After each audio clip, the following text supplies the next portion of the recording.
चलिए, तो हम अपना नेक्स्ट कॉन्सेप्ट स्टार्ट करेंगे।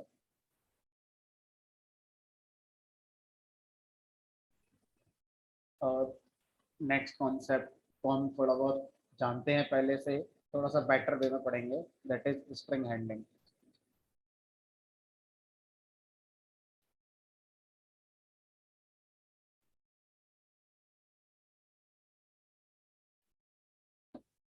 स्प्रिंग हैंडलिंग में सबसे पहले हमें यह पढ़ना होगा कि स्प्रिंग का मतलब क्या होता है।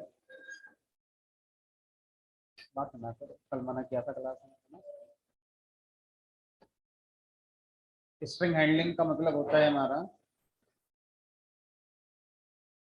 स्प्रिंग के ऊपर ऑपरेशंस करना। तो पहले पता हो स्प्रिंग क्या होती है। तो एक स्प्रिंग का मतलब होता है it is a sequence of immutable characters. Spring की डेफिनेशन अगर कोई आपसे पूछता है, तो हम कल जानते थे जब हमने फॉर लूप पढ़ा था, तो हम फॉर लूप में भी सीक्वेंस का यूज करते थे। और मैंने कहा था जब आपको नहीं पता है तो हम क्या कर सकते हैं, स्ट्रिंग का यूज कर सकते हैं। स्ट्रिंग एज ए सीक्वेंस, ठीक है। तो अब it is a sequence of, अब आपने आगे लिख दिया इम्यूटेबल कैरेक्टर्स। इम्यूटेबल का मतलब होता है जो मॉडिफाई ना हो, अनमॉडिफाइबल। जो मॉडिफाई ना हो उसे हम बोलते हैं इम्यूटेबल।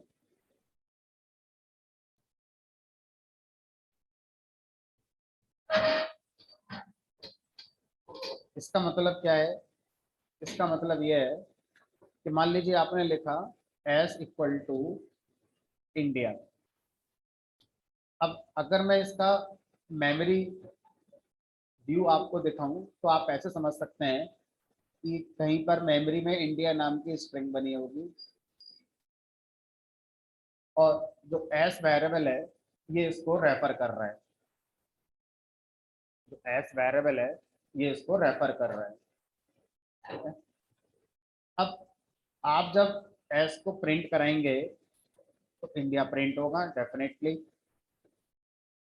अब आपने क्या करा, आपने कहा कि हम एस को मॉडिफाई करेंगे, और आपने यहाँ पर कर दिया एस इक्वल टू भारत, और यहाँ लिख दिया हमने एस।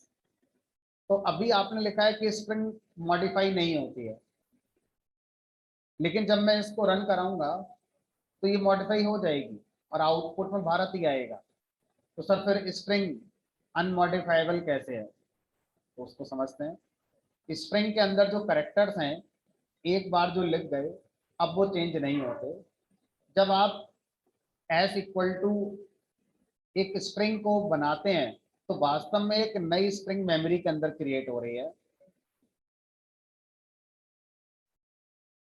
जो एग्जिस्टिंग स्ट्रिंग में करेक्टर लिखे हुए थे वो चेंज नहीं होते, और जो एस वेरिएबल है अब इस पुरानी वाली स्ट्रिंग को छोड़कर इस नई वाली स्ट्रिंग को रेफर करना शुरू कर देता है।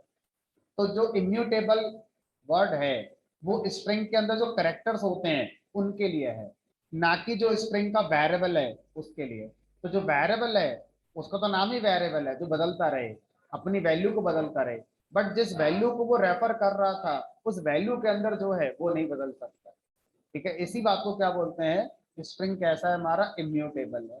अब सर इस बात को आउटपुट देखने वाले को पता ही नहीं चलेगा कि ये जो भारत है वो इंडिया वाली स्ट्रिंग को इरेज करके उसी जगह लिख दिया गया है, या अलग मेमोरी के अंदर भारत एक नई स्ट्रिंग बनी है, क्योंकि आउटपुट से ये समझ पाना पॉसिबल नहीं हो पाएगा। तो एक काम कर सकते हैं, हम आईडी निकाल लेते हैं एस की, जब एस इंडिया स्ट्रिंग को रेफर कर रहा है, और फिर से निकालते हैं आईडी ऑफ एस, यानी कि आईडी हमें एड्रेस देता है। किसका एड्रेस देता है? वो वेरिएबल जिसको रेफर कर रहा है उसका एड्रेस देता है। अगर एस अभी भी उसी जगह पर था जहां इंडिया था और वहां पे हटाकर भारत कर दिया गया है तो एड्रेस दोनों जगह सेम आना चाहिए। और अगर ये एड्रेस दोनों जगह अलग अलग आया दैट मीन्स ये भारत अलग स्ट्रिंग है और इंडिया नाम के अलग स्ट्रिंग थे, दोनों अलग अलग है हमारा। इसी को बोलते हैं स्ट्रिंग क्या है, इम्यूटेबल है, ठीक है। तो एक नई स्ट्रिंग हमारी ऐसी बनेगी, कभी भी एग्जिस्टिंग स्ट्रिंग हमारी चेंज नहीं है। अब स्ट्रिंग को रिप्रेजेंट करने के पाइथन में 4 तरीके हैं और चारों तरीके हम बहुत पहले से जानते हैं। कौन कौन से 4 तरीके हैं स्ट्रिंग को रिप्रेजेंट करने के? देखो, फर्स्ट वे। तो फर्स्ट वे तो सर आपने लिख ही दिया, दोबारा लिख देते हैं एक बार, मतलब एस इक्वल टू इंडिया। ठीक है, तो आप स्ट्रिंग को डबल कोट्स के अंदर लिख सकते हैं। सेकंड वे, आप स्ट्रिंग को सिंगल कोट्स के अंदर भी लिख सकते हैं। ठीक है, दोनों में से कोई सा यूज कर लें, दोनों सही है। तीसरा तरीका जो हमने इफ एल्स में बहुत यूज किया था, जब हम मैच केस पढ़ते थे, है ना, मल्टी लाइन स्ट्रिंग लिखने के लिए। बट हम अभी भी सिंगल लाइन स्ट्रिंग लिख सकते हैं। ऐसा नहीं है कि हम अगर हम 3 टाइम्स वाले कोड्स का यूज करते हैं तो हमें मल्टी लाइन स्ट्रिंग लिखनी ही होगी। आप लिख सकते हैं इस बार, पर जरूरी नहीं कि लिखनी ही होगी। यहाँ पर आप लिख ही नहीं सकते, एरर आ जाएगी। ठीक है, ये भी एक तरीका है स्ट्रिंग को रिप्रेजेंट करने का। और फोर्थ वे है स्ट्रिंग को रिप्रेजेंट करने का 3 टाइम्स सिंगल कोड से भी आप स्ट्रिंग को रिप्रेजेंट कर सकते हैं। 1 2 3, और जो भी स्ट्रिंग लिखनी है वो लिख सकते हैं, एंड सेम मैचिंग कोड से एंड करेंगे।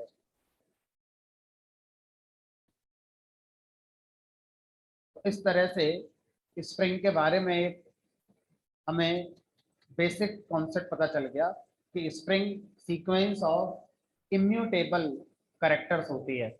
अब थोड़ा सा मैं इस पर और आपको बता देता हूँ कैरेक्टर का मतलब क्या होता है। अगर किसी के दिमाग में चल रहा है करेक्टर और अल्फाबेट एक ही बात होती है, तो अलग अलग है। अल्फाबेट में ए टू जेड आते हैं, करेक्टर में आपके अल्फाबेट्स भी आते हैं, दैट इज लेटर्स भी आते हैं, डिजिट्स भी आती हैं, सिंबल्स भी आते हैं, स्पेस भी आता है, स्लैश टी आता है, स्लैश एन आता है, ये सब करेक्टर कहलाते हैं। सोचिए, अगर मैं लिख दूं यहाँ पर इंडिया एट 2023, तो क्या ये स्ट्रिंग गलत है? सही है। देखो, इसमें लेटर भी है, स्पेस भी है, सिंबल भी है, नंबर भी है, सवाल। अगर मैं किसी का एड्रेस लिखूंगा तो एड्रेस में तो डिजिट भी आती है, स्पेस भी आता है, ऑब्लिक भी आ सकता है, ब्रैकेट भी आ सकती है, कुछ भी आ सकता है। तो string is not a sequence of alphabet, string is a sequence of character. और करेक्टर का मतलब इनमें से कोई भी हो सकता है। ठीक है, तो अब स्ट्रिंग के बारे में एक बेसिक ओवरव्यू हमें मिल चुका है। अब हम बात करेंगे स्ट्रिंग के ऑपरेशंस।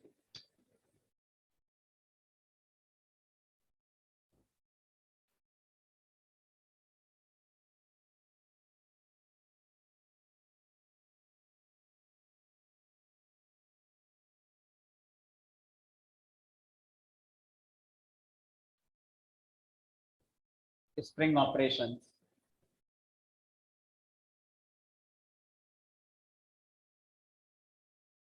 तो स्ट्रिंग पर हम 4 तरह से ऑपरेशंस कर सकते हैं। पहला, ऑपरेटर का यूज करके। दूसरा, कीवर्ड का यूज करके। तीसरा, फंक्शन का यूज करके। और चौथा, मेथड का यूज करके। तो वन बाय वन समझते हैं स्ट्रिंग ऑपरेशंस यूजिंग ऑपरेटर्स। तो मान लीजिए मेरे पास 2 स्ट्रिंग है, S1 मान लीजिए हाई, और S2 मान लीजिए हेलो।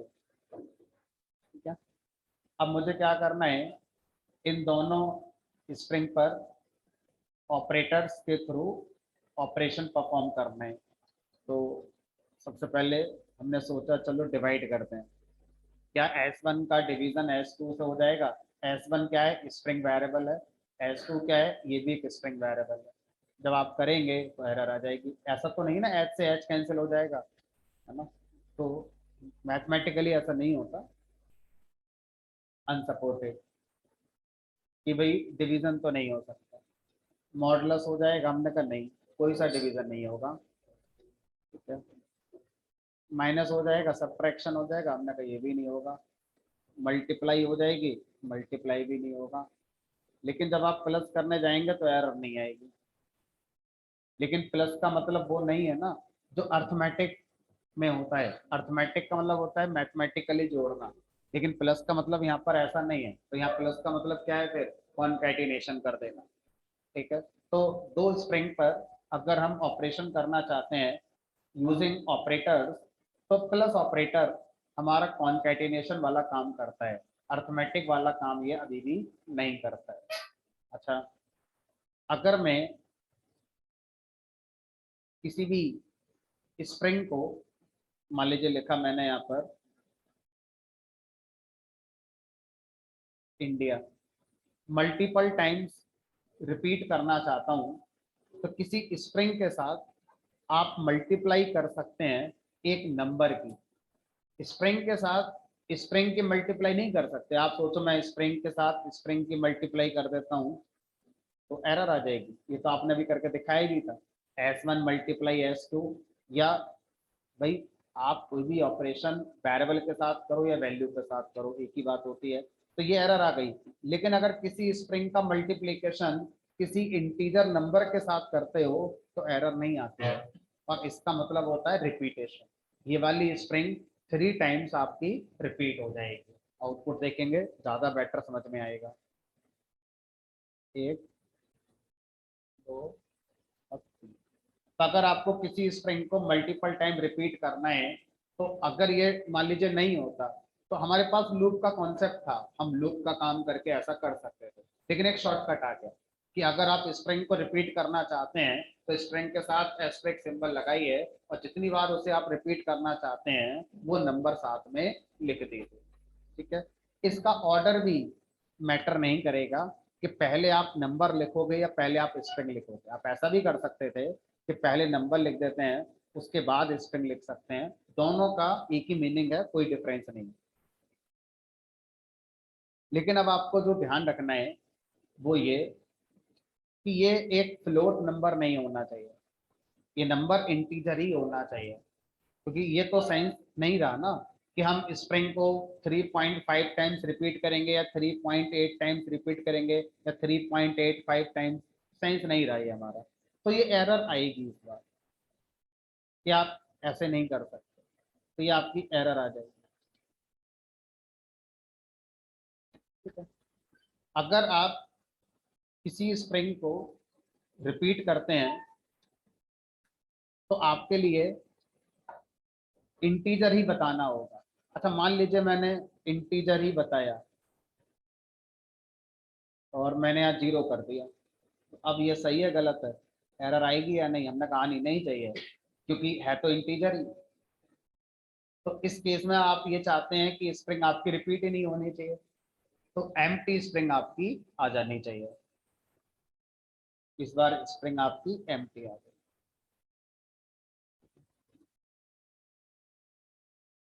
अच्छा, अगर ये आपसे पूछ लिया जाए तो अब हम ये तो नहीं कह पाएंगे ना कि हमने तो ये पढ़ा ही नहीं था, हमें तो जो पढ़ाया गया था वो पूछो। ऐसा नहीं होता है ना। तो अब यहाँ पर आपको इंटरव्यू में अगर ये पूछ लिया जाए तो आप क्या आंसर देंगे, ये मानते हुए कि हमने ये नहीं पढ़ा है पहले कभी? तो क्या आंसर देंगे? एरर आंसर आएगा या नहीं आएगा? देखो, जब हम स्प्रिंग का रिपीटेशन करते हैं तो रूल कहता है कि जो नंबर है वो इंटीजर होना चाहिए। अब अगर आप देखें तो -3 को क्या आप इंटीजर नहीं कहते हैं? अगर ये -3.5 होता तो ये इंटीजर नहीं होता। क्या इंटीजर नंबर से पॉजिटिव वाले ही होते हैं, नेगेटिव इंटीजर नंबर नहीं हो सकते हैं? हो सकते हैं। तो उस नज़र से देखें तो फिर ये एरर नहीं आनी चाहिए। तो फिर सर इसका मीनिंग भी तो कुछ नहीं बचा।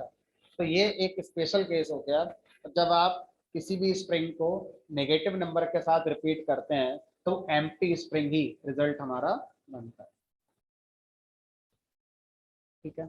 अच्छा सर, जैसा कि आपने कहा कि अचानक से हमसे यही क्वेश्चन इंटरव्यू में पूछ लिया गया, हमने आज से पहले कभी पढ़ा नहीं था, तो उस सिचुएशन में हम कैसे सही आंसर दे सकते हैं? हमें तो बिल्कुल पता ही नहीं होगा कि ये एम्प्टी स्ट्रिंग आएगी, नया था हमारे लिए। तो इंटरव्यूअर से आप कैसे कम्युनिकेट करेंगे वो मैटर करेगा। मान लीजिए आप उसके सामने ये ऐसे बोलें कि सर कभी करके देखा तो नहीं है, कॉन्सेप्ट कहता है कि नंबर इंटीजर होना चाहिए, अगर इंटीजर नहीं होगा तो एरर आ जाएगी, तो -3 है तो इंटीजर, एरर तो नहीं आनी चाहिए। लेकिन इसका रिजल्ट क्या होगा मुझे ये भी नहीं पता, क्योंकि मैंने कभी करके देखा नहीं। तो ये आंसर आपके सही के बराबर माना जाएगा, रादर देन आप फटाक से हाँ और ना कह कर आ जाए, वो भी तब जब उसे पता है कि आप गलत बोल रहे हो, जब क्योंकि आपको खुद नहीं पता है कि इसका आंसर क्या होगा। तो आप वहां पर लॉजिकली बात करो इंटरव्यूअर से, आप उससे बोलो कि कॉन्सेप्ट कहता है कि नंबर इंटीजर होना चाहिए, फ्लोट नहीं होना चाहिए, स्ट्रिंग नहीं होना चाहिए, उस हिसाब से है तो इंटीजर, तो एरर तो नहीं आएगी। लेकिन एग्जैक्ट आउटपुट क्या आएगा वो हमें भी नहीं पता, क्योंकि कभी करके देखा नहीं है। तो आपका ये आंसर सही के बराबर माना जाएगा, क्योंकि इंटरव्यूअर ये सोचेगा कि बंदे का ब्रेन खुला हुआ है, ये सीखने को तैयार है। और अगर आप अपनी बात को अड़गाओ वो भी गलत है, तो वो क्या सोचेगा, इनका ब्रेन बंद हो चुका है, अब ये नई बात सीखने को तैयार नहीं है, जितना आता है उतना ही रहेंगे अभी, है ना। तो इंटरव्यू में ये बहुत मैटर करता है कि आप कैसे बात कर रहे हैं इंटरव्यूअर से। सही गलत ठीक है, लेकिन सही गलत से आगे ये आपका पॉइंट ऑफ व्यू देखा जाता है, क्योंकि जितना पढ़ के आप आज जा रहे हो इतने से आपकी पूरी लाइफ नहीं कटने वाली, आपको 2 साल बाद फिर कुछ और नया पढ़ना ही होगा। मैं यही नहीं कह रहा टेक्नोलॉजी बदलनी होगी, हो सकता है पाइथन में कुछ नया आ जाए, तो क्या इंटरव्यूअर से ये बोल दो कि हमने जब पढ़ा था डीप कट में तो यही सिलेबस था, हमें तो यही पता है। बोलेगा ठीक है घर बैठो, अपने समय के साथ चीजें बदलेंगी, तो आपको अपने ब्रेन को ओपन रखना पड़ता है नई चीज सीखने के लिए। बराबर, आगे बढ़ते हैं। अब हम स्ट्रिंग का कंपैरिजन भी कर सकते हैं, जैसे अगर मैं आपसे कहूं India is greater then Bharat, तो हमारी स्ट्रिंग में साइंस नहीं है, हमारे इंटरप्रेटर को साइंस नहीं है, हमारा इंटरप्रेटर नहीं जानता इंडिया और भारत एक ही बात है, उसे तो सब अल्फाबेट्स है। तो अल्फाबेट्स के हिसाब से स्ट्रिंग को कंपेयर किया जा सकता है। अब सर ये होगा कैसे कंपेयर, उसे समझते हैं। तो इसको समझाने के लिए एक आसान तरीका अगर हम देखें, तो अगर एक क्लास में कई सारे स्टूडेंट्स हैं, हमें हर किसी को एक रोल नंबर असाइन करना है, तो क्या तरीका हो सकता है क्लास के हर स्टूडेंट को रोल नंबर असाइन करने का। अल्फाबेटिकली स्टूडेंट के नेम को हम कंसीडर करेंगे। मान लीजिए किसी स्टूडेंट का नाम अभिषेक है और किसी स्टूडेंट का नाम अजय है और किसी का नाम विजय है। अब ये तो सर समझ में आ गया कि इन दोनों का रोल नंबर पहले आएगा, इसका रोल नंबर बाद में आएगा, क्योंकि ये बी से स्टार्ट हो रहा है और ये ए से स्टार्ट हो रहा है। लेकिन अब इन दोनों में भी किसका रोल नंबर पहले आएगा, अब पहले लेटर से डिसाइड नहीं हुआ लेकिन दूसरे से डिसाइड हो जाएगा, तो ये पहले आता है।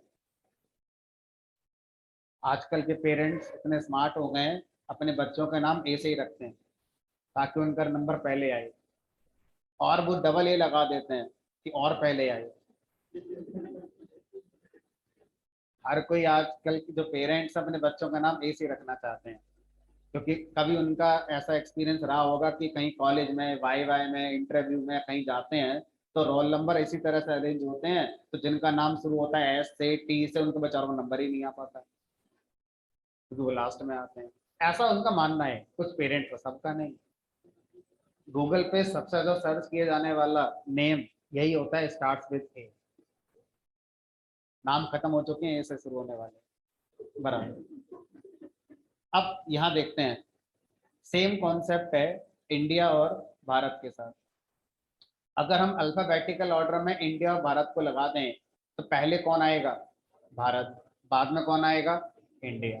तो अब अगर हम ये इमेजिन करें कि जो पहले आया है वो छोटा है, रोल नंबर वाला एग्जाम्पल, अभी का रोल नंबर छोटा होगा, है ना, अजय का रोल नंबर बड़ा होगा, विजय का रोल नंबर इन दोनों से बड़ा होगा, जो बाद में आ रहा है वो बड़ा है, जो पहले आ रहा है वो छोटा है। ऐसे तो हम अल्फाबेटिकल ऑर्डर समझते हैं। तो अब अगर मैं देखूं कि इंडिया और भारत में पहले कौन आएगा, हमने कहा भारत, बाद में कौन आएगा, इंडिया। तो जो बाद में आएगा वो बड़ा है, जो पहले आएगा वो छोटा है। हम कंपैरिजन कौन सा कर रहे हैं, ग्रेटर वाले ही कर रहे हैं। क्या इंडिया बड़ा है भारत से, बताओ इसका आंसर क्या आना चाहिए, ट्रू आना चाहिए ना। इंडिया बड़ा है किससे, भारत से, क्योंकि आई बाद में आता है और बी पहले आता है। इसको और ज्यादा बेटर समझने के लिए ऐसे लिख लो, अपने ब्रेन के अंदर अल्फाबेट लिख लो, ए बी सी डी से लेकर जेड तक। ए का कोई नंबर मान लो, है ना, तो ए का नंबर मान लो 1, इसका मान लो 2, इसका मान लो 3, डॉट डॉट डॉट, ये 26। तो अब बताओ जो आई होगा वो यहाँ कहीं मिलेगा, तो आई का जो भी नंबर रहा होगा बड़ा ही तो होगा, किस वाले से, बी वाले से। तो यही तो पूछ रहे हैं आपसे। नहीं, लेटर काउंट करके कंपेयर नहीं करते, रोल नंबर में तो नहीं आता है ऐसे। भाई रोल नंबर भी तो ऐसा नहीं मिलते, जिसका नाम बड़ा है उसको रोल नंबर पहले कर देते हैं, ऐसा नहीं होता है ना। तो यहाँ अल्फाबेटिकल ऑर्डर मतलब जो आपके स्टार्टिंग के कैरेक्टर्स हैं उनसे डिसाइड करेंगे, ना कि लेंथ से। ठीक है, चलो इसका आंसर ट्रू आना चाहिए। तो सर जैसा कि इन्होंने कहा उसी बात को मैं लेके चलता हूँ। उस हिसाब से तो सर इन भी बड़ा हो गया भारत से, जबकि भारत में 1 2 3 4 5 6 लेटर हैं और इनमें 2 ही लेटर हैं। अल्फाबेटिकल ऑर्डर के हिसाब से तो आई अभी भी पहले आता है, उसमें कितने करेक्टर थे वो मैटर ही नहीं रहा। ठीक है, अब इनका वाला पॉइंट कब सही होगा वो भी समझ लेते हैं। यहाँ लिखा मैंने इंडिया, डबल ए लगा दिया, इज ग्रेटर देन इंडिया। अब सोचो, यहां तक तो बिल्कुल सेम ही है, डिसाइड ही नहीं कर पाएंगे आप। तो इस केस में अब जिसकी लेंथ ज्यादा बड़ी है वो ग्रेटर माना जाएगा। तो जब दो स्ट्रिंग के सारे करेक्टर कंपेयर हो गए, उससे डिसीजन नहीं हो पाया, तो अब जिसमें ज्यादा करेक्टर है उसको बड़ा माना जाएगा, जिसमें कम करेक्टर है उसको छोटा माना जाएगा। तो इस वाले पॉइंट पर अब हमारा ये नंबर ऑफ करेक्टर्स का डिसीजन होता है। ठीक है, तो अब अगर अभी भी करें तो ट्रू आना चाहिए।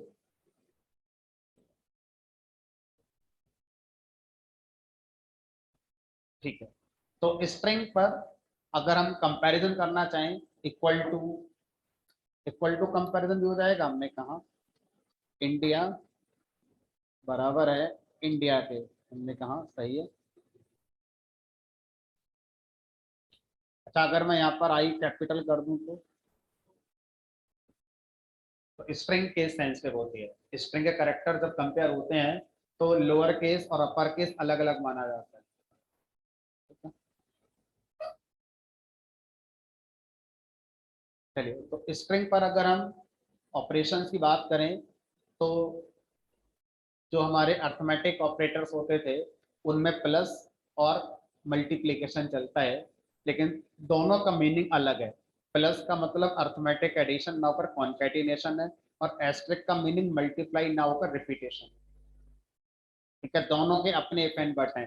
प्लस तभी चलेगा जब दोनों स्ट्रिंग होंगे, मल्टीप्लिकेशन सिंबल तब चलेगा जब एक स्ट्रिंग के साथ एक इंटीजर होगा। ठीक है, कंपैरिजन ऑपरेटर जितने थे, less than, greater than, less than equal to, greater than equal to, not equal to, सारे चलेंगे, कोई इफ एंड बट नहीं है। ठीक है, लेकिन ये सारे कंपैरिजन तभी हो सकते हैं जब दोनों स्ट्रिंग हो। अब आप मुझसे कहोगे कि सर बताओ इसका आंसर क्या होगा, इंडिया इज ग्रेटर देन 2025। तो सर ये तो कोई साइंस ही नहीं है। आप स्ट्रिंग का कंपैरिजन एक स्ट्रिंग से कर सकते हैं, स्ट्रिंग का कंपैरिजन इंटीजर से, फ्लोट से थोड़ी कर पाएंगे आप। अब मान लीजिए करें तो हमने कहा शायद एरर आनी चाहिए, नॉट सपोर्टेड। एक स्ट्रिंग है एक इंटीजर है, तो कंपैरिजन बराबर का होगा, है ना, नंबर का नंबर से, स्ट्रिंग का स्ट्रिंग से। ठीक है, चलिए तो ये हमारी क्या आएगी, यहाँ पर एरर आएगी। अगर हम, हाँ तो चलेगा, देखो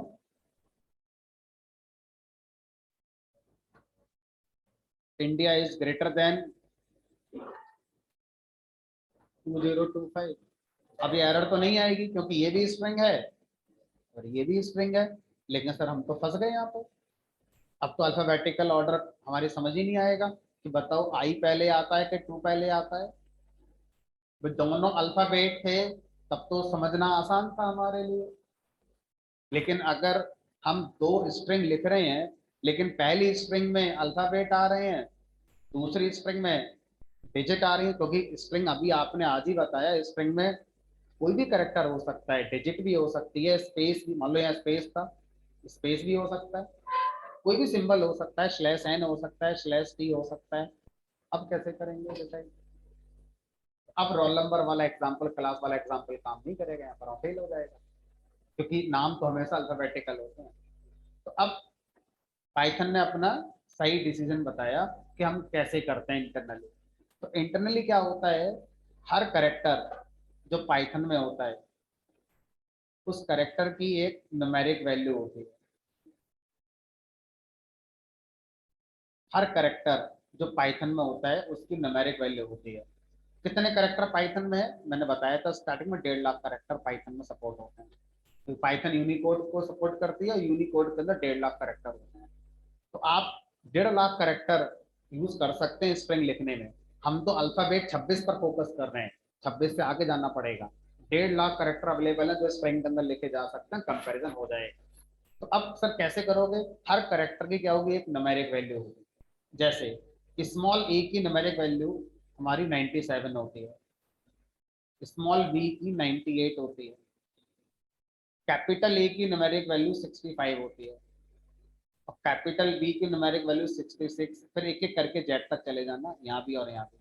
तो अगर मैं आपसे कहूँ स्ट्रिंग में small A is greater then capital A, answer is yes, क्योंकि स्मॉल ए की न्यूमेरिक वैल्यू 97 होती है और कैपिटल ए की न्यूमेरिक वैल्यू कितनी होती है, 65 होती है।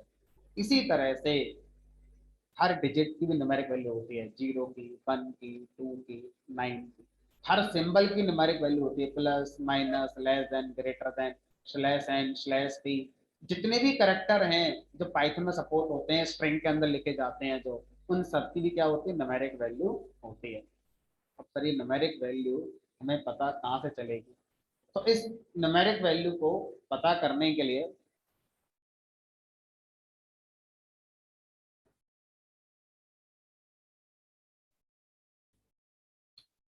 एक तरीका हम लगा सकते हैं, ओआरडी फंक्शन।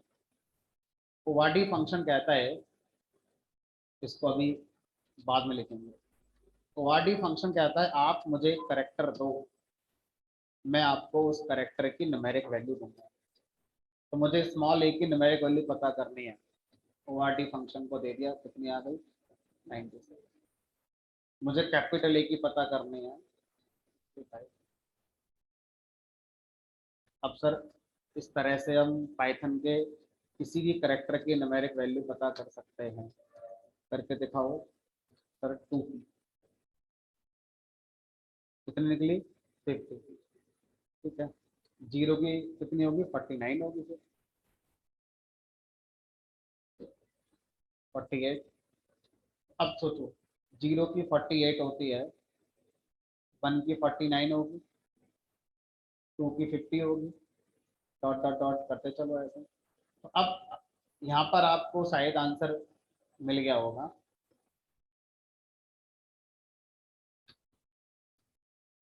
अगर मैं ऐसे लिख दूं, India is greater than 2025 as a string. ORD function कर रहा है मुझे जिस करेक्टर की न्यूमेरिक वैल्यू पूछ रहे हो उसको स्ट्रिंग में लिख कर देना मुझे, ऐसा ना हो डायरेक्ट दे जाओ मुझे ऐसे करके, एरर आ जाएगी।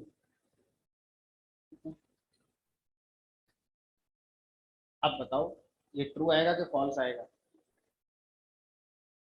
तो टू आई की जो आपकी ऑर्डिनल, ओआरडी को अगर हम प्रोनाउंस करना चाहें तो इसे बोलते हैं ऑर्डिनल, ऑर्डिनल वैल्यू, जिससे हम ऑर्डर लगा पाए करेक्टर्स का, वो वैल्यू ऑर्डिनल वैल्यू कहलाती है। ओआरडी नाम क्यों रखा गया, ऑर्डिनल से निकला। ऑर्डिनल का मतलब क्या होता है, वो वैल्यू जो करेक्टर को एक ऑर्डर, एक क्रम में लगा पाए, छोटे से बड़े, बड़े से छोटे क्रम में लगा पाए, इसलिए उसका नाम होता है ऑर्डिनल वैल्यू। इसी चीज को हम सी में एसकाई वैल्यू के नाम से जानते हैं। यही चीज सी सी प्लस प्लस के अंदर एस्काई के नाम से जाना जाता है। ठीक है, लेकिन एस्काई जो वैल्यूज होती हैं वो हमारा सिर्फ 128 करेक्टर के लिए होती है, बट जो ऑर्डिनल वैल्यू होंगी वो 1.5 लाख करेक्टर के लिए होती है। शुरू की 128 सेम है, शुरू की 128 वैल्यू सेम है, उसके आगे की फिर एस्काई वैल्यू होती नहीं है, बट उसके आगे की फिर ऑर्डिनल वैल्यू चलती है। ठीक है, तो पाइथन ने इसका नाम ओआरडी ऑर्डिनल वैल्यू कर दिया है, जो चीज सी के अंदर एसआई के नाम से जानी जाती है। ठीक है, तो अब अगर हम देखें तो डिजिट की जो ऑर्डिनल वैल्यू है वो पहले आती है, और अल्फाबेट्स की जो ऑर्डिनल वैल्यूज हैं वो बाद में आती हैं, क्योंकि डिजिट की ऑर्डिनल वैल्यू शुरू कहाँ से हो रही थी, 48 से, जीरो की 48 है।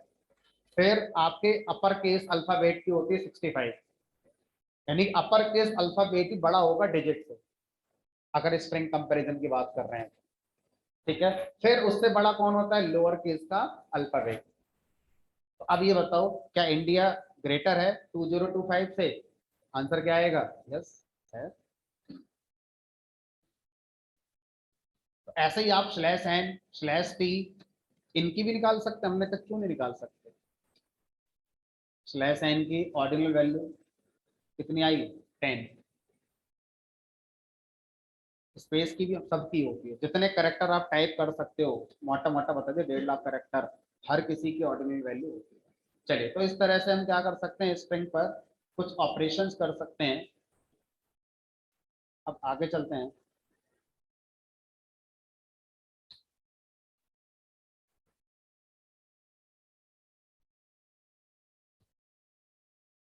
अगर हम कोई भी स्ट्रिंग लेके चलते हैं, let us suppose S,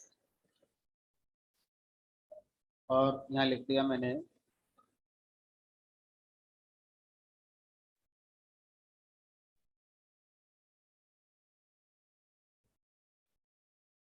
ड्यूकैट India. अब मैं क्या पता करना चाहता हूँ, मैं इस स्ट्रिंग की लेंथ पता करना चाहता हूँ, इसमें कितने करेक्टर हैं, 1 2 3 4 5 6 7 8 9 10 11। तो अभी तो हमने आंखों से देख कर गिन लिए, स्ट्रिंग बड़ी होगी तो ये पॉसिबल नहीं है। या अगर मैं स्ट्रिंग को यूजर से रन टाइम पे इनपुट कर लूँ तो मुझे क्या पता प्रोग्राम लिखते समय कि स्ट्रिंग की कितनी लेंथ होगी हमारी। तो ऐसा करने के लिए पाइथन में एक फंक्शन होता है जिसका नाम है लेंथ। लेंथ फंक्शन कहता है मुझे आप स्ट्रिंग दो, मैं उस स्ट्रिंग के अंदर नंबर ऑफ कैरेक्टर्स को काउंट करूंगा, और जो भी रिजल्ट होगा वो आपको वापस कर दूंगा। तो लेंथ फंक्शन हमें वापस करेगा क्या, जो भी एस स्ट्रिंग हमने इसे दी है उसके अंदर हमारे क्या है, कैरेक्टर्स हैं। तो अब जो भी लेंथ आएगी मैं चाहूँ तो उसको एक वेरिएबल में स्टोर कर सकता हूँ, है ना, let us suppose L variable, फिर आगे मैं इसका यूज कर सकता हूँ। मैं चाहूँ तो सीधा जो लेंथ आई है प्रिंट के अंदर इसको प्रिंट करा सकता हूँ।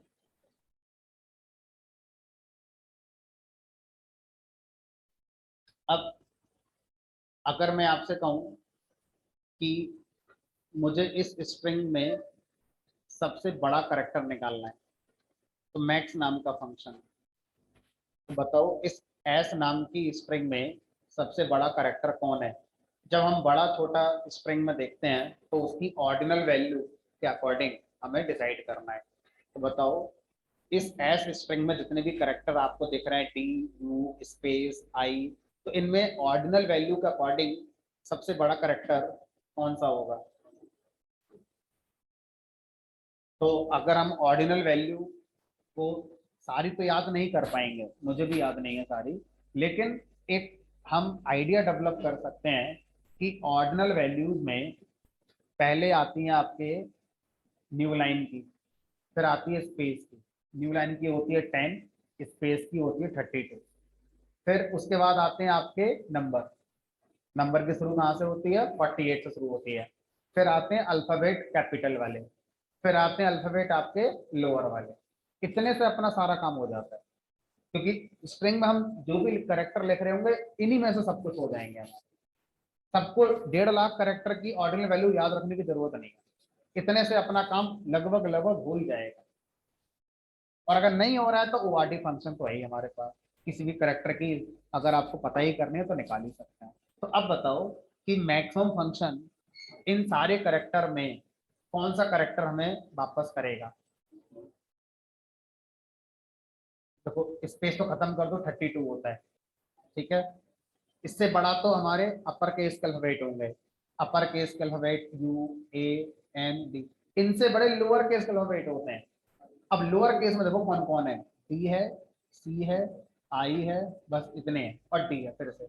अब इन चार पांच जो लोअर केस के अल्फाबेट हैं इनमें सबसे बड़ा कौन है ऑर्डिनल वैल्यू के हिसाब से, मुझे आई लग रहा है, क्योंकि डी तो पहले आ जाता है, आई बाद में आता है हमारा।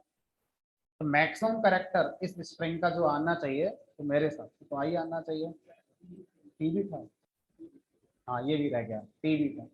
आई के बाद क्या आता है आपका टी, ठीक है। अच्छा, अब अगर आपसे कहा जाए मिनिमम करेक्टर निकालो, ए आएगा कि स्पेस आएगा, क्योंकि स्पेस की ऑर्डिनल वैल्यू 32 है ना। देखते हैं अब स्पेस, आप सोच रहे थे लिख कर आएगा एस पी ए सी, जो लिखा है वही तो आएगा आउटपुट में, ठीक है। मिनिमम हो गया, मैक्सिमम हो गया, लेंथ निकालनी आ गई है ना। तो ये सारे काम हम स्ट्रिंग के साथ आसानी से कर पा रहे हैं। अच्छा, अगर मान लीजिए मुझे ये पता है एक ऑर्डिनल वैल्यू है, मुझे ये पता करना है किस करेक्टर की है। अगर आपको करेक्टर गिवन है, ऑर्डिनल वैल्यू निकालनी है, ओआरडी फंक्शन। जैसे आपने कहा कि मुझे निकाल कर दिखाओ, मान लीजिए टी की ऑर्डिनल वैल्यू 116। अब मुझसे किसी ने कहा कि नहीं मुझे ये पता है कि 116 होती है ऑर्डिनल वैल्यू, लेकिन मुझे ये नहीं पता चल रहा कि वो किस करेक्टर की होती है, इसका अपोजिट। तो मेरे पास करेक्टर नाम का फंक्शन है, सी एच आर लिखते हैं, प्रोनाउंसिएशन होता है करेक्टर। तो सी एच आर फंक्शन होता है, ये कहता है लाओ मुझे ऑर्डिनल वैल्यू दे दो, और ये क्या करेगा, ये ऑर्डिनल वैल्यू जिस करेक्टर की होगी वो करेक्टर लाकर हमें दे देगा और हमने उसे प्रिंट करा दिया,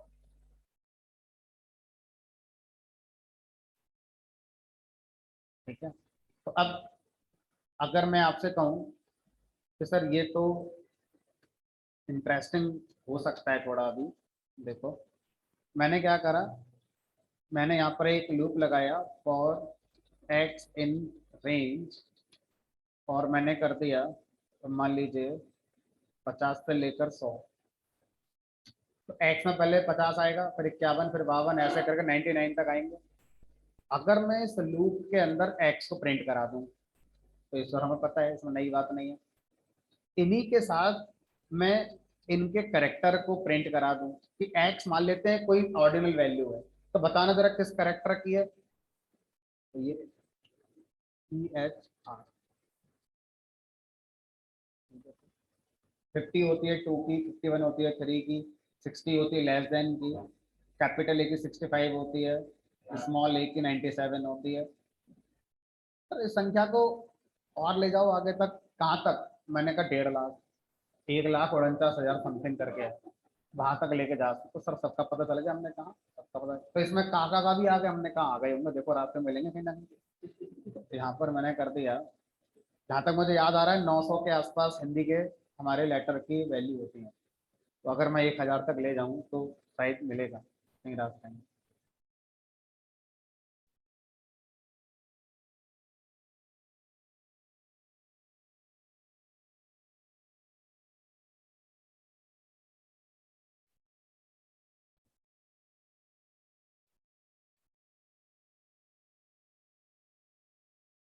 अभी और चलाना पड़ेगा मुझे लग रहा है, चलो कहीं ना कहीं मिलेंगे ही, है ना, होते ही होंगे।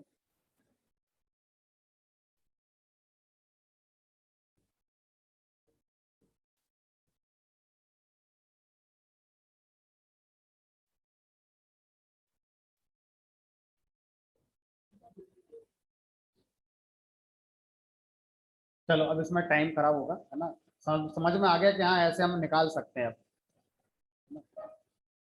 इंटरव्यूअर हमसे पूछेगा नहीं कि बताओ क्या होती है ना, क्योंकि हमें निकालना आता है, अगर कभी जरूरत पड़ेगी तो निकाल लेंगे। अब देख लेना कहाँ होते हैं बराबर। जो मैंने पैटर्न वाले एग्जाम्पल दिए ना, वहां पर आप इसका यूज करके देखना। तो पैटर्न वाले एग्जाम्पल है, वहां पर इसका इस्तेमाल देखो ऐसे होगा, A B C D, A B C, A B A. अगर मैं आपसे कहूँ सर ये वाला एग्जाम्पल बनाकर दिखा दो, तो ये तैयार है आपके लिए। तो कैसे तैयार है, ये हटा दिया यहाँ पे, तो चलो इसको रहने देते हैं और एक दूसरा बना लेते हैं।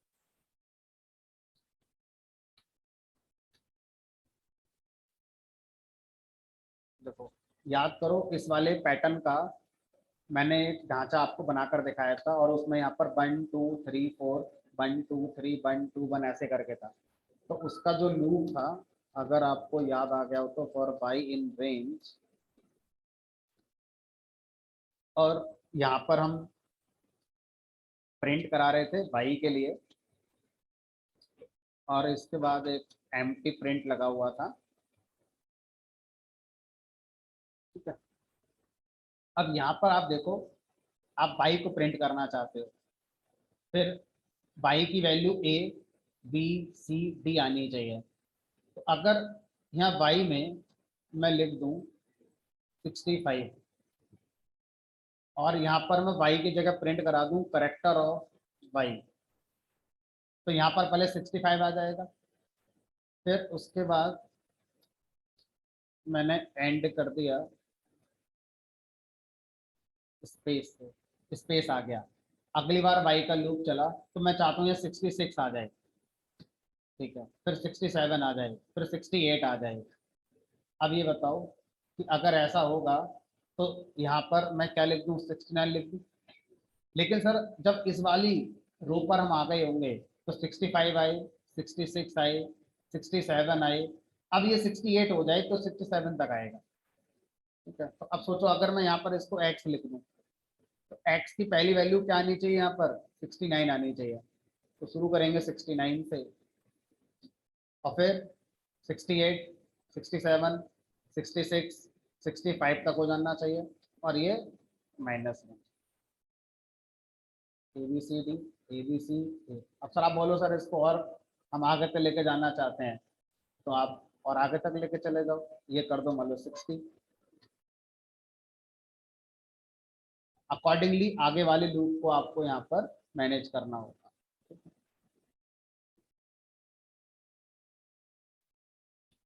चलो वापस आते हैं स्प्रिंग वाले पर। अब अगर मेरे पास ये स्प्रिंग है,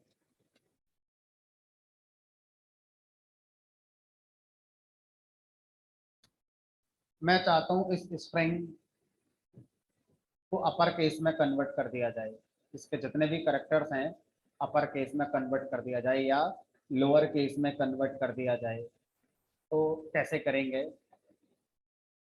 तो ऐसा करने के लिए हमें अपना लॉजिक नहीं लगाना है, पाइथन की लाइब्रेरी में से ही पहले से कुछ ना कुछ है। तो अगर हम किसी भी काम को करते हैं, तो ऐसा करने के लिए हमें रेडीमेड सपोर्ट मिलती है। रेडीमेड सपोर्ट में हमें ऑपरेटर्स मिल सकते हैं, लाइक प्लस, मल्टीप्लाई, है ना, ग्रेटर देन, लेस देन, इस तरह के सिंबल हो सकते हैं। रेडीमेड काम करने के लिए हमें अपना लॉजिक न लगाना पड़े। दूसरा, कोई कीवर्ड हो सकता है, किसी भी काम को करने के लिए कीवर्ड हो सकते हैं, जैसे आगे चल के पढ़ेंगे इन कीवर्ड है ना, फॉर कीवर्ड है, या इफ कीवर्ड है। तो कोई भी काम अगर हम करना चाहते हैं तो हो सकता है कि पाइथन की तरफ से कोई कीवर्ड आता हो जो उस काम को करता हो। अब ऐसा भी होता है कि किसी काम को करने के लिए ना तो कोई ऑपरेटर आता है, ना ही कोई कीवर्ड आता है। जैसे अभी हमने अगर किसी भी स्ट्रिंग की लेंथ निकालनी थी, तो LEN लिखा, लैन। हमने तो नहीं बनाया लैन को, रेडीमेड था पाइथन की तरफ से, तो उसको हम क्या बोले? लैन एक ऑपरेटर है? हमने कहा नहीं। लैन एक कीवर्ड है? हमने कहा नहीं। क्या है वो? हमने कहा वो एक फंक्शन। फंक्शन, फंक्शन में देखो प्रिंट फंक्शन हो गया, या आपका अभी अपने लैन फंक्शन देखा, मिन फंक्शन देखा, मैक्स फंक्शन देखा, तो ये सब पाइथन के टाइप फंक्शन, आईडी फंक्शन है ना, ये आपका आईडी फंक्शन हो गया, टाइप फंक्शन हो गया, तो ये बहुत है सर हमने कहा। तो ये सब क्या है? हमारे फंक्शंस होते हैं। और क्या होता है? और तो बस इतना ही सुना है अभी तक। पाइथन में अगर कोई चीज पहले से है, हमें अपना लॉजिक ना लगाना पड़े, तो वो या तो ऑपरेटर से होता है, या किसी कीवर्ड से होता है, या कोई फंक्शन से होता है। चौथा आज पहली बार सुनोगे, और आगे तक ये कई बार सुनोगे। एक और होता है पाइथन के रेडीमेड में, जिसका नाम है मेथड्स। तो किसी भी काम को करने के लिए पाइथन में मेथड्स भी होते हैं। हमें ना करना पड़े तो हो सकता है पाइथन ने बनाकर हमें क्या दे रखे होंगे? मेथड्स दे रखे होंगे। ठीक है, तो मेथड्स क्या होते हैं? मेथड्स भी नेम होते हैं, जैसे फंक्शन का नाम होता है ना, अल्फाबेट्स में लिखा होता है, उसी तरह से मेथड्स भी नेम्ड होते हैं, उनका भी नाम होता है ना। जैसे अपर एक मेथड है, लोअर एक मेथड है, अपेंड नाम का एक मेथड है, ठीक है, पॉप नाम का एक मेथड है। तो ये लिस्ट काफी बड़ी है। अब जब हम बात करते हैं पाइथन की लाइब्रेरी की, तो लाइब्रेरी में सिर्फ ये दो चीजें आती हैं, इन्हीं को हम क्या बोलते हैं? लाइब्रेरी। कि ये पाइथन के लाइब्रेरी में ऑपरेटर और कीवर्ड लाइब्रेरी का पार्ट नहीं होते हैं, रेडीमेड, बट वो लाइब्रेरी का पार्ट नहीं होते। क्यों? लाइब्रेरी हम रेडीमेड की उन चीजों को कहते हैं जिनको हम भी बना पाए, जिनको अगर बना हुआ है हम जाके देख पाए कि वो कैसे बनाया गया, उनका कोड क्या है। हम लाइब्रेरी खुद भी बना सकते हैं, हम आगे चलकर अपने खुद के फंक्शन बना सकते हैं, अपने खुद के मेथड बना सकते हैं, हम किसी को दे सकते हैं। तो उसके लिए हमारा जो हमने बनाया है वो लाइब्रेरी है, क्योंकि हमने उसे बना कर दिया है, पाइथन में नहीं आता था पहले। तो लाइब्रेरी वो है जिसको बनाया जा सकता है बाई प्रोग्रामर। कीवर्ड प्रोग्रामर नहीं बना सकता, ऑपरेटर प्रोग्रामर नहीं बना सकता। हम ऐसा नहीं कह सकते कि पाइथन में ना 35 कीवर्ड्स हैं, एक मैंने बना दिया, अभी आप ले जाओ आपका काम हो जाएगा। आप नहीं कर सकते ऐसा। पाइथन जिसने बनाई वही बनाएगा कीवर्ड। तो लाइब्रेरी में ऑपरेटर्स और कीवर्ड्स नहीं आते। इनकी जो डेफिनेशन होती है वो सीधा इंटरप्रेटर के अंदर डिफाइन करी गई है। जो इंटरप्रेटर है पाइथन का, वो जब बनाया गया था तो उसको सीधे समझा दिया गया है कि इफ कीवर्ड का मीनिंग ये होता है। बाकी जो चीजें होती हैं, देखो पिक्चर बनाने की ब्रेन में कोशिश करो, ये मेरा इंटरप्रेटर है। इंटरप्रेटर को लाइब्रेरी नहीं बताई जाती, लाइब्रेरी अलग रखी जाती है। और इंटरप्रेटर से कहा जाता है कि अगर आप किसी प्रोग्राम को रन कराएंगे तो लाइब्रेरी यहां से रीड करना। अलग एक हमारी फाइल है लाइब्रेरी की। लेकिन इंटरप्रेटर को कीवर्ड और ऑपरेटर उसी के अंदर डिफाइन करे जाते हैं। अलग से फाइल नहीं है कीवर्ड की कि यहां से उठा लेना, या अलग से फाइल नहीं है ऑपरेटर की यहां से उठा लेना, फाइल नहीं। तो कीवर्ड और ऑपरेटर जो होते हैं वो इंटरप्रेटर के अंदर ही डिफाइन होते हैं, अलग से उनको कहीं नहीं मिलते। लेकिन जो लाइब्रेरी शब्द है ये हमारे इंटरप्रेटर के अंदर नहीं है, बाहर का एक कंपोनेंट है, हम भी बनाकर उसे दे सकते हैं, पहले से बनकर भी हमारी आई हुई है। ठीक है, तो अब अगर हम देखें तो पाइथन में किसी भी काम को करने के लिए आज तक या आज आगे तक रेडीमेड सपोर्ट के नाम पर ये चार चीजें होंगी। या तो वो रेडीमेड ऑपरेटर होगा, या कीवर्ड होगा, या फंक्शन होगा, या मेथड होगा। ऑपरेटर और कीवर्ड लिमिटेड है, आपने एक बार जो पढ़ लिए उतने ही रहेंगे, आजीवन उतने ही रहेंगे। हाँ, ये अलग बात है कोई नया वर्जन आ जाए तो उसमें नया ऑपरेटर ऐड हो जाए, नया कीवर्ड ऐड हो जाए, ऐसा बहुत कम होता है। हर वर्जन में नया ऑपरेटर नया कीवर्ड ऐड होगा नहीं होगा। 5 साल बाद तो एक नया कीवर्ड आ गया, नया ऑपरेटर आ गया, ऐसा हो सकता है ना। फंक्शन और मेथड हर वर्जन में हजारों बढ़ जाते हैं, हजारों बढ़ जाते हैं। पिछले वर्जन में इतने थे, इसमें इतने हो गए। हम और आप बना सकते हैं आसानी से, कोई बनाकर कंट्रीब्यूट कर सकता है। ठीक है। अब अगर हम स्ट्रिंग को फोकस करें तो स्ट्रिंग पर हमने कुछ ऑपरेटर प्रैक्टिस करे। प्लस देखा कैसे चलता है, एस्ट्रिक्ट देखा, कंपैरिजन देखा, और बाकी जो नहीं चलते हैं वो भी देखे। कीवर्ड्स में अगर हम देखें तो अभी हमने कोई खास कीवर्ड ऐसा नहीं पढ़ा है जो स्ट्रिंग पे चलता हो, तो अभी हम इसको डिस्कस करेंगे आगे चलकर। लेकिन ऐसा है, कुछ कीवर्ड ऐसे हैं जो स्ट्रिंग पर कोई काम कर देते हैं। हमने फंक्शन पे अच्छा प्रैक्टिस करा, लेन देखा, मिन देखा, मैक्स देखा, बहुत सारे फंक्शन है, डे वन से हम लोग पढ़ रहे हैं। मेथड आज हम पहली बार पढ़ेंगे। अब मैं इस बात को थोड़ा सा आगे लेके चल रहा हूँ।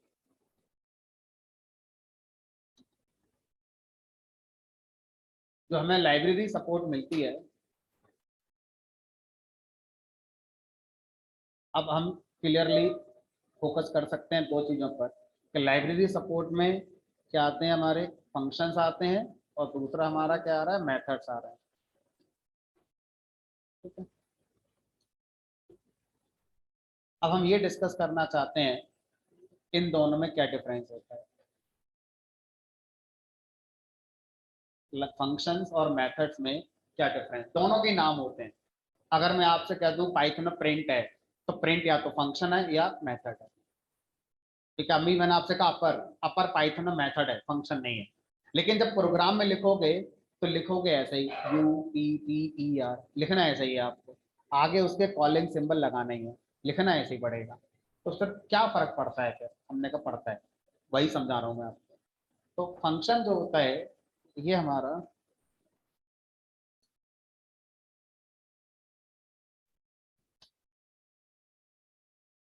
Not specific to a type, whereas method जो होता है स्पेसिफिक टू ए टाइप। इस बात को अभी हमें समझना होगा, अभी हमें नहीं आता। तो अगर मैं आपसे कहूं कि मेरे पास एक है प्रिंट, एक है अपर, मेरे पास एक वेरिएबल है ए, स्ट्रिंग टाइप का है, एक वेरिएबल है बी, इंटीजर टाइप का है, एक वेरिएबल है सी, फ्लोट टाइप का है। इतने में कहानी समझ में आ जाएगी आपको। अगर मैं प्रिंट से कहूँ, प्रिंट मैं आपसे कुछ प्रिंट करना चाहता हूँ, तो क्या मैं इसमें स्ट्रिंग प्रिंट करा सकता हूँ? करा सकते हो, ए स्ट्रिंग टाइप का वेरिएबल है। अगर मैं इससे कहूँ नहीं मुझे तो बी प्रिंट करना था, तो क्या प्रिंट बी प्रिंट करा देगा? हमने कहा बी इंटीजर है, करा देगा। सर सी प्रिंट कराएं तो हमने कहा करा देगा। सी फ्लोट है, कोई फर्क नहीं पड़ता। अच्छा, अब मैं अपर के पास गया, अपर से मैंने कहा कि बी को अपर केस में बना दो। अपर ने कहा ये कौन सी कॉमेडी चल रही है, बी कैसा है हमारा, इसका कैसा बना दें अपर केस भाई? मैंने कहा भाई इस सी का बना दो अपर केस। कैसे बन सकता है? जब मैंने इससे कहा नहीं ए का बना दो, तो इसने कहा हाँ इसका बन जाएगा।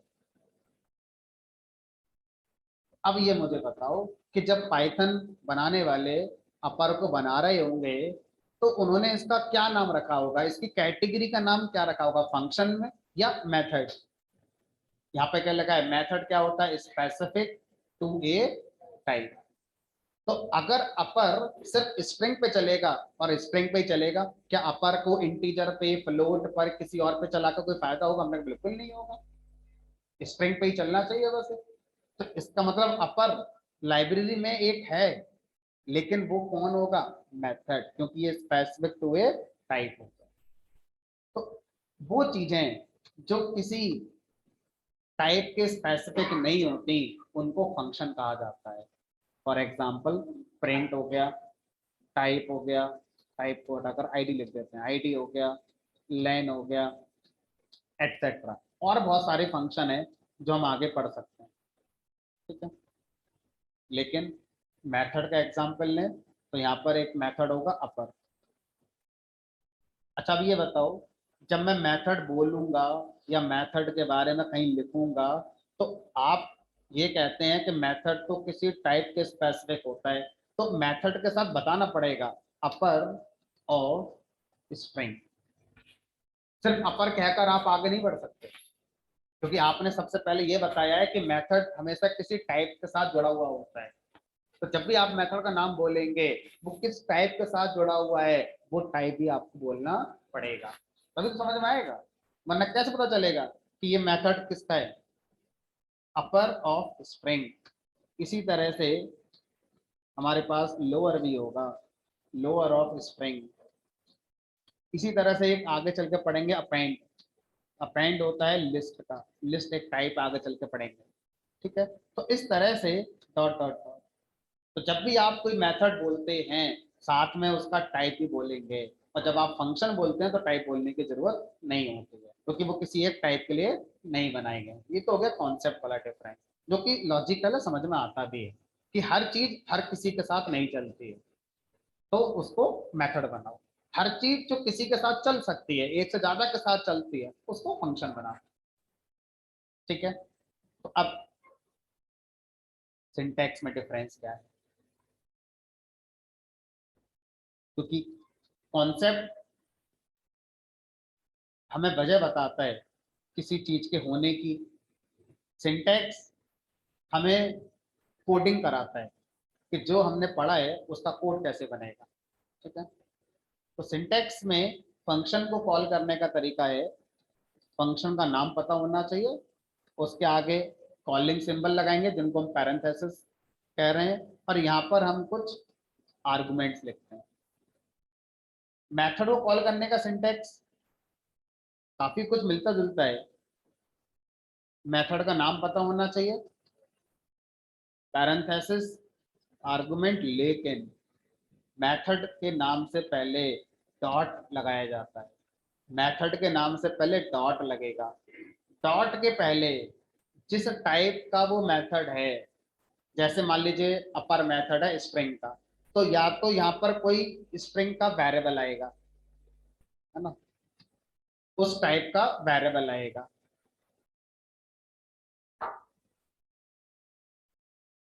उस टाइप का वेरिएबल आएगा, या उस टाइप की सीधी वैल्यू आएगी।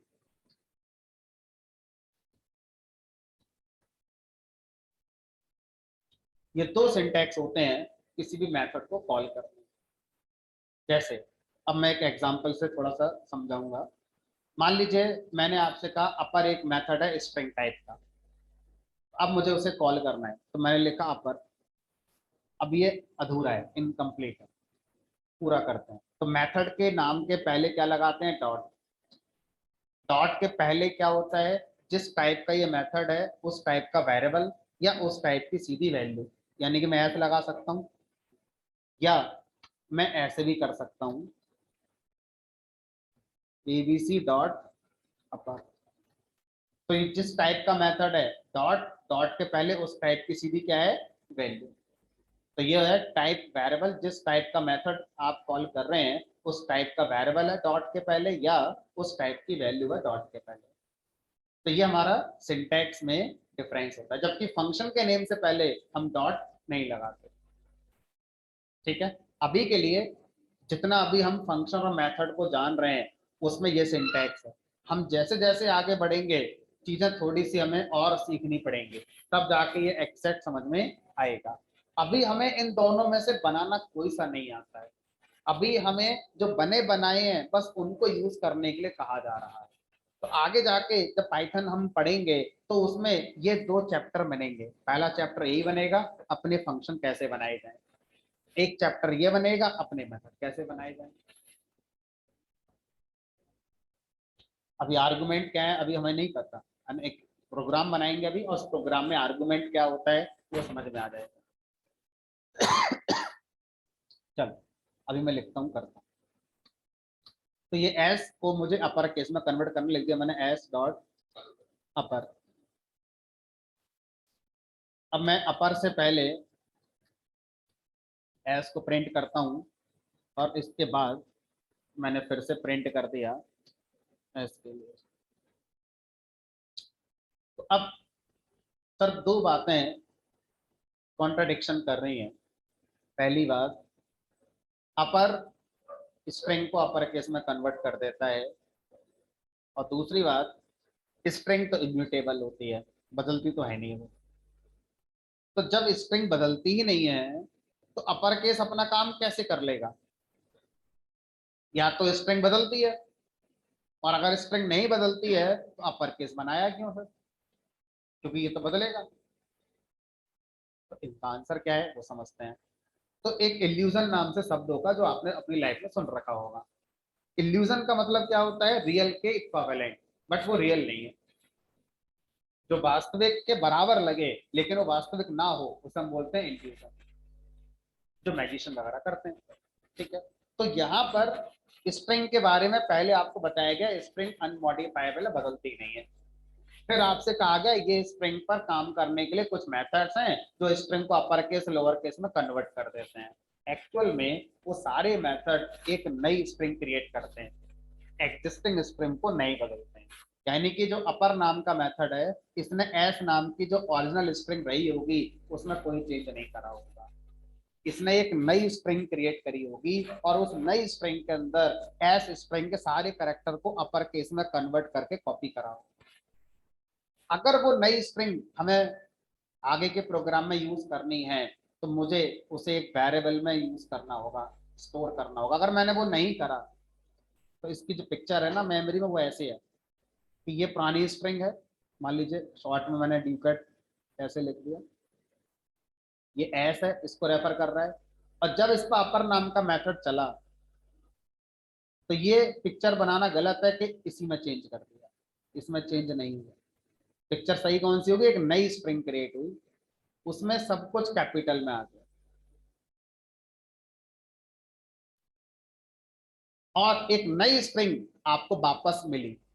आपकी रेस्पॉन्सिबिलिटी थी कि यहां से जो वापस आया उसको संभाल कर एक वेरिएबल में रखना था। नहीं रखा तो गलती नहीं होगी, एरर नहीं देंगे, लेकिन आप आगे के प्रोग्राम में जब भी एस का इस्तेमाल करेंगे वो तो वही है जो पहले था। तो आपको फील आएगा कि काम हुआ नहीं मेरा, जो पहले था वही अब है। तो आपको कॉन्सेप्ट समझ में आ गया ना कि स्ट्रिंग इम्यूटेबल थी। अगर स्ट्रिंग म्यूटेबल होती तो डेफिनेटली उसी में चेंज हो जाता, नई स्ट्रिंग क्यों क्रिएट करते हैं हम? तो जब भी हम स्प्रिंग पर कोई भी ऑपरेशन करते हैं तो ये इल्यूजन होता है कि हमने स्प्रिंग पर कुछ ऑपरेशन कर दिए। वास्तव में वो एक नई स्प्रिंग क्रिएट हो जाती है, जो ऑपरेशन का रिजल्ट होगा वो एक नई स्प्रिंग में स्टोर होता है। तो अब मैं इस बात को जान गया तो मैं इसको संभाल कर एक वेरिएबल में स्टोर कर लेता हूँ, लेट अस सपोज एस। तो अगर मैं आगे के प्रोग्राम में एस का इस्तेमाल अभी भी करता हूँ तो वो अभी वही है पुरानी वाली, और लेकिन जो उसका अपर केस वर्जन बना है मेमोरी के अंदर मैं उसका यूज करना चाहता हूँ तो फिर यहाँ पर मैं S2 के साथ आगे बढ़ूंगा। आगे तक सारे ऑपरेशन इसी कॉन्सेप्ट पे चलेंगे। अब इस बात को बार बार बताने की जरूरत नहीं होनी चाहिए कि स्ट्रिंग मॉडिफाई नहीं हुई है, एक नई स्ट्रिंग क्रिएट हो गई। ठीक है। अब मान लीजिए आपसे कहा जाए कि जो स्ट्रिंग हमारी अपर मेथड से क्रिएट हुई है मैं उसको वेरिएबल में स्टोर नहीं करूं तो फिर आगे के प्रोग्राम में यूज नहीं होगी। हमने कहा हमें करनी भी नहीं है, लेकिन एक लाइन पर बस प्रिंट हो जाए। तो आप ऐसा कर सकते हैं कि जो अपर मेथड से नई स्ट्रिंग बन रही है उस कोड को आप कहाँ लिख सकते हैं? सीधा प्रिंट के अंदर लिख सकते हैं। फायदा एक लाइन तक मिलेगा, नुकसान तो काफी है आपका। ये कोड एक नई स्ट्रिंग बनाएगा अपर केस, और बनते ही वो अपर केस वाली स्ट्रिंग प्रिंट हो जाएगी। आगे के प्रोग्राम में अगर कोई बोलेगा मुझे अब इस्तेमाल करनी है तो नहीं कर पाओगे। फिर तो आपको संभाल कर एक वेरिएबल पहले रखनी चाहिए थी जैसे इससे पहले आप कर रहे थे। तो अगर किसी भी ऑपरेशन के रिजल्ट को सिर्फ प्रिंट कराने तक ही आप रहना चाहते हैं, आगे उसका यूज नहीं है, तो प्रिंट के अंदर सीधा वो ऑपरेशन करके आप देख सकते हैं रिजल्ट क्या बना है। और आप उस ऑपरेशन के रिजल्ट को आगे के प्रोग्राम में यूज करना चाहते हैं कई बार, तो पहले संभाल कर उसे एक वेरिएबल में स्टोर करना चाहिए आपको। फिर उस वेरिएबल के थ्रू आप आगे कितनी बार भी जाइए, कितनी बार भी यूज करिए। ठीक है। चलिए तो अब ये हो गया अपर केस। इसी तरह से हमारा एक होता है लोअर,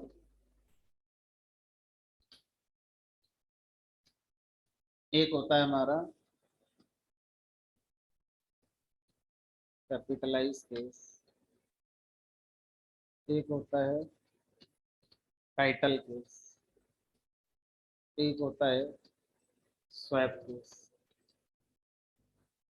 अब मैं इस प्रोग्राम को रन करा देता हूं, आप ऑब्जर्व करिएगा इन सब में डिफरेंस क्या है। ये है आउटपुट, ये है प्रोग्राम।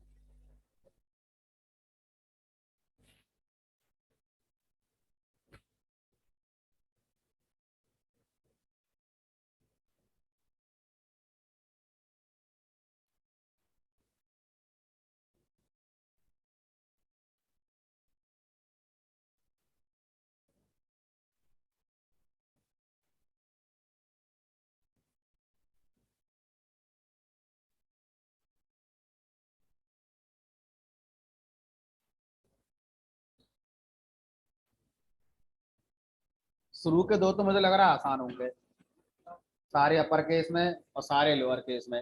बाद के तीन में ही आपको समझना है कि क्या डिफरेंस है। इंटरव्यू के अंदर भी ये तीन ही पूछे जाते हैं।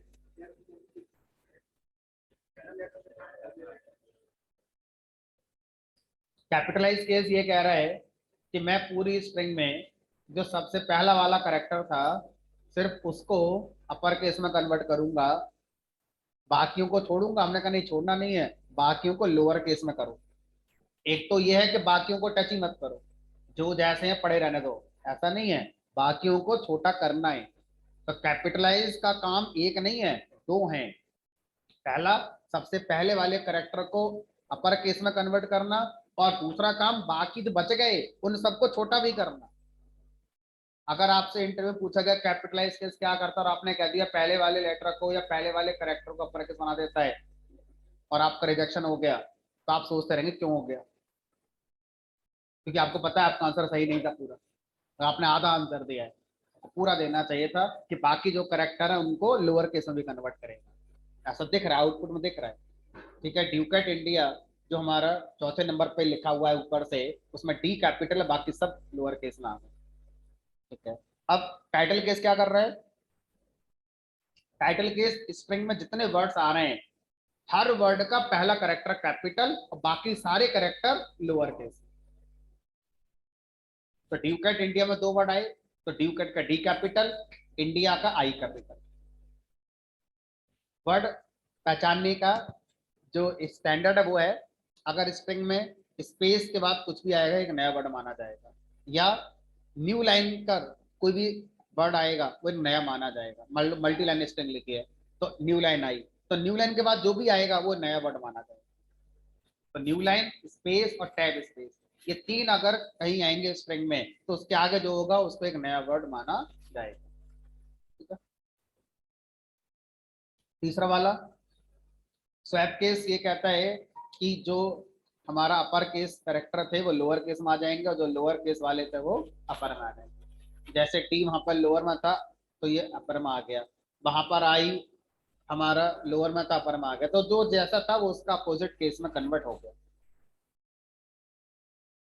अब इसी क्वेश्चन में अगर आप में ये पूछा जाए आपसे कि स्ट्रिंग के हर करेक्टर पर क्या लोअर केस अपर केस या जितने भी आपने मेथड बताए हैं सबका इफेक्ट होता है, छोटा कर देते हैं क्वेश्चन। स्पेस के बारे में बताओ क्या हुआ। स्पेस 5 बार यूज हुआ होगा, टी और आई के बीच में जो स्पेस आ रहा है तो स्ट्रिंग का करेक्टर ही। बताओ उसका लोअर अपर क्या बना होगा। और अगर मैं लिख दूं यहाँ पर एट 2023, तो इसका लोअर केस अपर केस, इसका अपर केस लोअर केस कुछ बनेगा।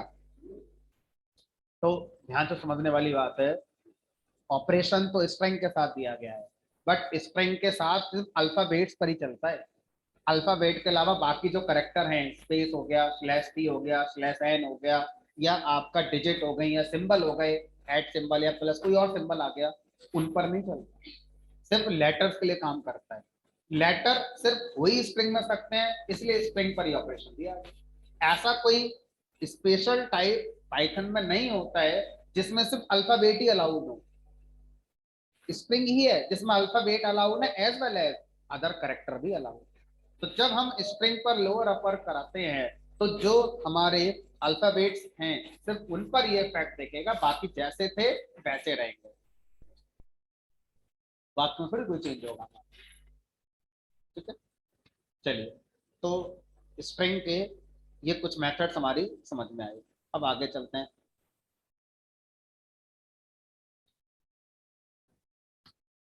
अब मुझसे पूछा गया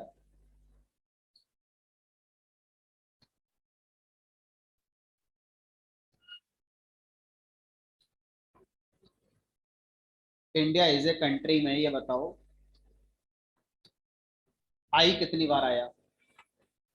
हमने कहा आंखों से देखकर बताएंगे तो एक, दो, तीन। हमने आंखों से देखकर नहीं बताना है, प्रोग्रामेटिकली बताना है, क्योंकि आज स्प्रिंग पता है, कल को स्प्रिंग हो सकता है पता ही ना, हम यूजर से रन टाइम पर इनपुट कराएंगे। अब कैसे करेंगे इस काम के लिए?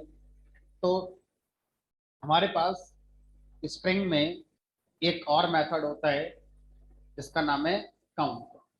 देखो, सही आदत डालोगे बोलने की तो सही कोड लिखा भी जाएगा आपसे, अगर आप सही बोलोगे नहीं तो सही लिखा भी नहीं जाएगा। काउंट एक मेथड है, काउंट एक फंक्शन नहीं है। आपको काउंट याद रह गया, ये बोल के कि वो फंक्शन है कि मेथड है, तो आप थ्योरी में तो बता दोगे आंसर, जब आपसे कहा जाए कोड लिखो तो आपसे लिखा ही नहीं जाएगा। तो कोड तभी लिख पाओगे जब आपको एग्जैक्ट चीजें पता होती हैं।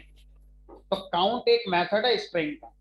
अब आपके ब्रेन में सिंटैक्स आ गया, स्ट्रिंग का मेथड है तो काउंट के पहले डॉट लगेगा, डॉट के पहले स्ट्रिंग खुद आएगी या स्ट्रिंग टाइप का वेरिएबल आएगा। अब आपको पता है नहीं काउंट एक फंक्शन है, तो क्लियर हो गया सिंटैक्स ब्रेन के अंदर कि काउंट अकेला आएगा, उसके